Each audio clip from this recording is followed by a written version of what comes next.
I do drive to the grocery store, but it's a 4-minute drive from my house. I will say, and Yomna kind of mentioned this, I am the exception. Like most grad students do not live within walking distance. And it's honestly because they're like adults and don't want to live around undergrads. Um, so I live with all the frat bros, which is um, but I would I think you can't go wrong either way. And Chapel Hill buses are free for people who aren't students as well. So it is like a fairly, and especially in I went to App State in the mountains of North Carolina for undergrad, very reliable compared to our bus system. So I would say it's better than the average city bus system. Okay, that makes sense. I wouldn't have a car, so I try to like figure out like how accessible it is without a car in that event. Yeah, you could definitely live in Carborough, not exactly where Yona lives, but you could live in Carborough and be able to walk to or bike to the grocery store. It's super bike accessible. Okay, that's good to know. Yeah.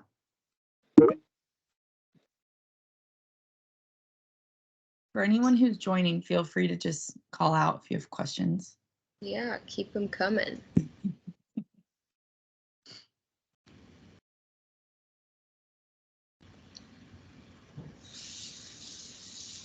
have a question. I was wondering what skills you learned from like the core classes that you took that like all MPH students did, and like how that prepared you. Okay, sorry. You kind of cut out on my end, so I didn't hear the entirety of that question. Do you mind repeating it? Yeah, sure. I was just asking about like the core classes that all MPH students take and like what skills or like what you learned from those classes. Okay. Yeah, the core classes. So I think something that's a little bit different from a few of the other schools is we're actually still in core classes. So the first 2 semesters you take core classes. I mean, I would say like right now one of the classes we're in is like an implementation focused course, and it's you build off of the previous course last semester where you're basically looking at a health issue and then identifying an implementation to resolve that issue. So there are a lot of like, we have an implementation course, we have an epidemiology course, where you do a lot of case studies with epi and learn rate ratios and risk ratios. I'm trying to think, like it's just kind of like what you would expect. Yomna, do you have anything to add?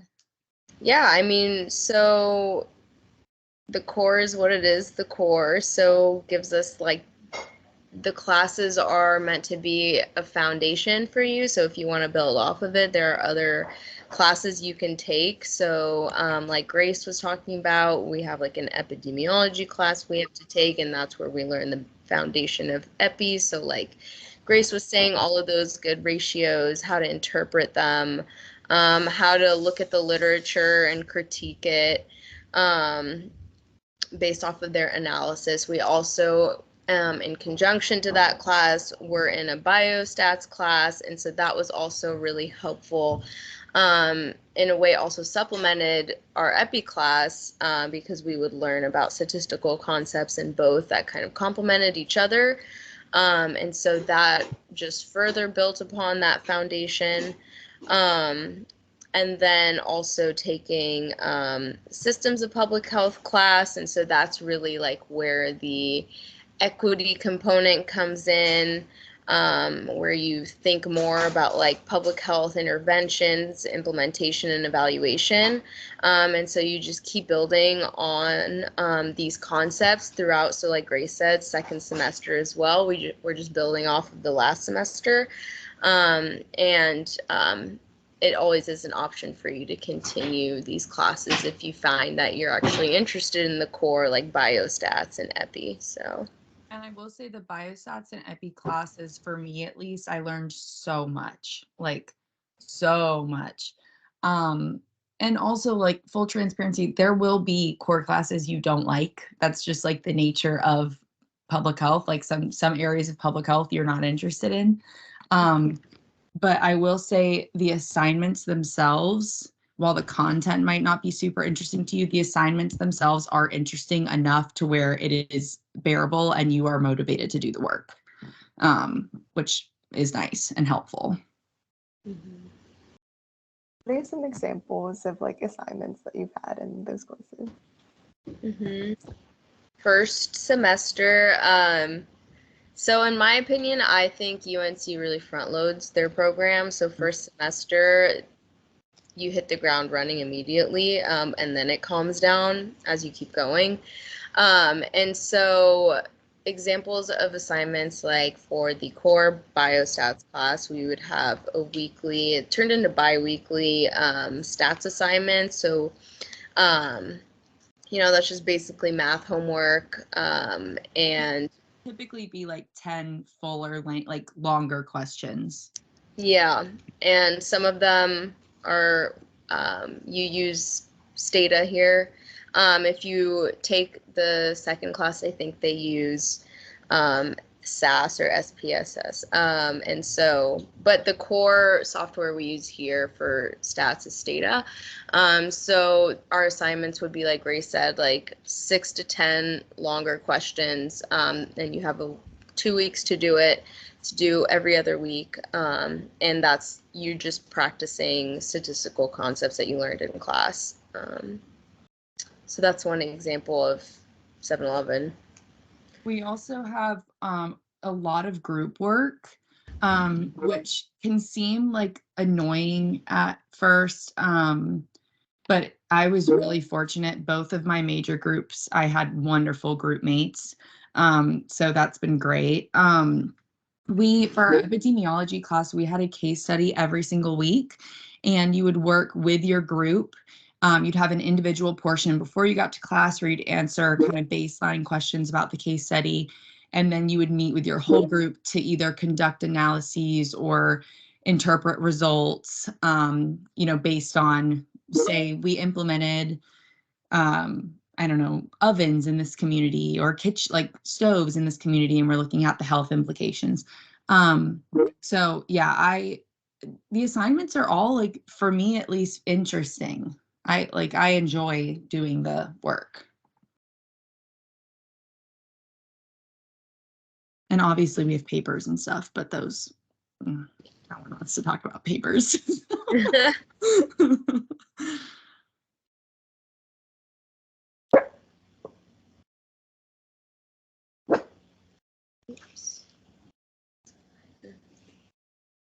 We're here for the good, bad, and ugly, guys. Yeah, you can ask.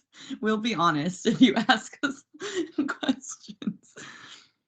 I know that you guys kind of talked a little bit about like why you picked UNC kind of in the opening, but I was hoping you guys could maybe like elaborate a little bit more on it. And maybe like I always do like rose and thorn with my friends. So like the best thing about the program and the worst. Yeah, I like that a lot. Mm-hmm. Oh. Best and the worst. Oh man. It's hard. Okay. Because I have like a couple of things that factored into it. They weren't all. That is a great question. I'm just going to tell you my thoughts, Allison, and you can follow along. But because I'm out of state, like I've mentioned before, and so money was a huge factor, but like obviously I don't want to base a decision solely off money, but the realist in me is like, well, that matters. So there was more funding available at UNC, plain and simple. Just like before, because I know before being before you're actually in the program, it's way harder to get positions. And so UNC was the one school that I noticed was like offering more. And so with that and the people that I was talking to, it just felt like even after I got there, there would be more opportunity to be involved in research. So that was a huge factor. Location depends on what you're looking for. I came from a big city and I was kind of done with that. So I wanted a change of pace, and that was appealing to me personally. And the fact that it's in the Research Triangle, so not only would I kind of get away from the big city, but I'm close enough to a city still where there's abundant opportunities around me. So that was huge as well. And the people and the culture was like my third biggest factor. And so simply just like based off the conversations I had with faculty, how fast they were responding to me, like the effort they put in into reaching out to me, getting to know me, and just like the students. So, you know, you're probably like familiar now, like before applying, you're reaching out to people, you're put into all these different chats, and you're meeting with current students, and you can just kind of tell what vibe is right for you. And that was UNC for me. So those were my three combinations. Yumna, do you have a thorn? Thorn of like what sucks? Yeah. Is that what that means? Yeah. Okay, sorry guys. Thorn about UNC. I mean, I do come from a city, so like the fact that it's a small town and things open or like things close earlier than I'm used to, and that gets really annoying. So that would be like my biggest thorn is that, and just like the terrain. I need to be near mountains, and this is like 3 hours away. But there are a lot of walking trails. It's just like there's no elevation here. So that's like a thorn for me. But that's nothing to do with school.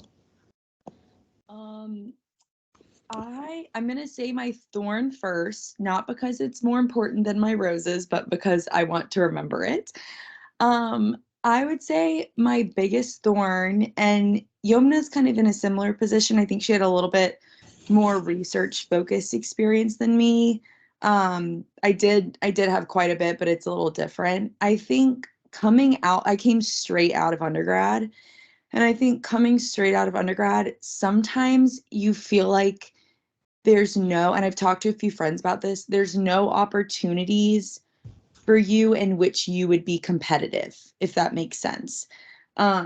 Just because it's hard to apply for a position when you're straight out of undergrad and all your experiences at Appalachian State University, and you're up against people who are like worked for the CDC or the NIH or have 10 years of social work experience. Like it just kind of sometimes it can be challenging. And that's not to say that there aren't opportunities, but I do think the opportunities that you would qualify for or that you could get, you have to seek out. So like you have to go to professors and say, I am interested in XYZ. Do you have research opportunities? Can you connect me with faculty? I think that's like one of my main complaints is that sometimes I do feel like there's a lack of support or connection for people who are straight out of undergrad and don't have work experience. And Yomna's nodding her head, so I think she agrees. I'm same as well. Yeah. Yeah, maybe like the building the experience. Like they want you to like come in with the experience already, Yes. and then like if you don't have that, it's hard to get the opportunity to then build that to get like the Yes. different And positions. you like in full transparency, you cannot build the same amount of experience that these other people have while you're doing school. You cannot do both. There are not enough hours in the day. So it really is more about advocating, like I said earlier, advocating for yourself and finding professors who you get along really well with and who will advocate for you and say like, look, she might not have 8 years of work experience, but she's a cool little dude. Like she can do this. Like, so I think that's really important. And then as far as like my attraction to UNC, I'm from Greensboro, North Carolina. I have no idea if you know what that is. It's an hour from Chapel Hill. It's very similar to Chapel Hill in size and the fact that they're both have a bunch of universities, around them. So I'm close to my family, which is nice. Price is just like I was picking between UNC, Columbia, Boston, and George Washington. And like the price difference is just truly astronomical. And at first, I didn't even care about that. But then I got into Gillings, and my professor who did her MCH program at Gillings, she did her MPH in MCH, sorry, maternal and child health. She like looked at me dead in the eyes and was like, "You would be an idiot not to go to that school."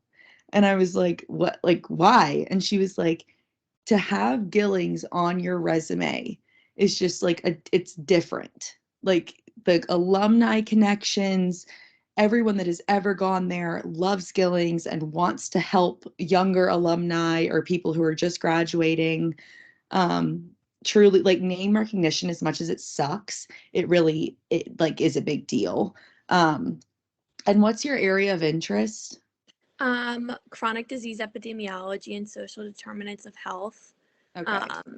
So I'm like my final four are the same as yours, like Columbia, BU, and GW. And I was like looking at the price tag, and even being out of state at UNC, it's still like so much cheaper. And then like factoring in cost of living is also a lot cheaper compared to like New York, where they're like, oh yeah, you need to factor in like $4,000 a month to like survive. And I was sitting there, I'm like, I don't know how like people do this. Yeah. I was between, so honestly, Columbia and GW weren't even on. I was like, I will not survive in New York City, and I'm just acknowledging that about myself right now.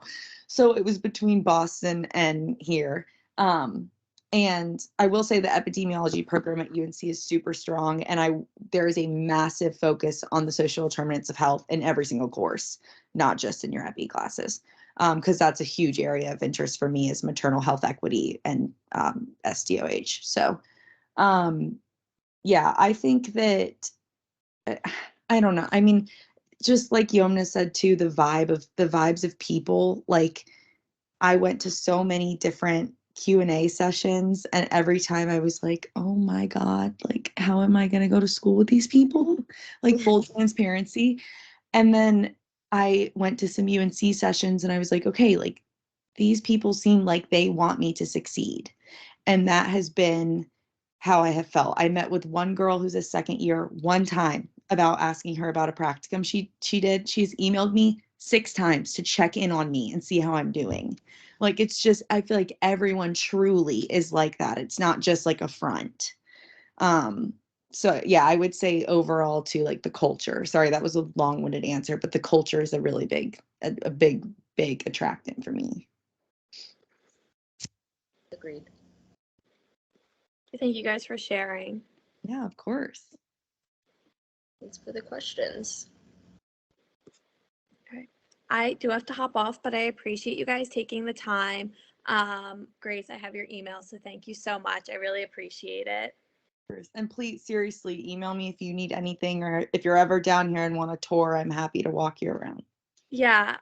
Also, Yamna, I saw that your email's in here as well. I'm coming for the accepted student day. I actually went down and visited UNC for undergrad, so I've been down there before, but I'm spending like a whole weekend there and trying to get like the whole vibe of it. So if you have recommendations, I probably will reach out for different restaurants because I definitely try the food and see if it's like up to my standards. Well, I am a big foodie, so please email me and I will give you all the recommendations. Yes, she would be a good tour guide. Yeah. She's very animated too. Well, it was nice to meet you, Allison. Thank you. Nice to meet you. Thank you. Have a good one. You too. Bye. Bye. Okay. I guess we could just have 2 people left. I guess they're wrapping things up, but if you guys have any last minute questions. Oh, bye. Thanks for listening.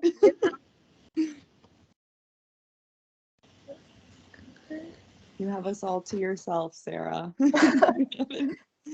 Yeah, I guess it is 7:30, so I want to be mindful of your time. But thank you so much for taking the time and answering my questions. It's been really great. Yeah, of course. And please like take our contact information, and if you need anything, we're happy to help. Yeah, and I'll also be there for the admitted student day. Oh, awesome. Okay, good. Yeah. Fun. Yeah, thanks. Have a good night. Bye. Yeah, have a good night. Bye.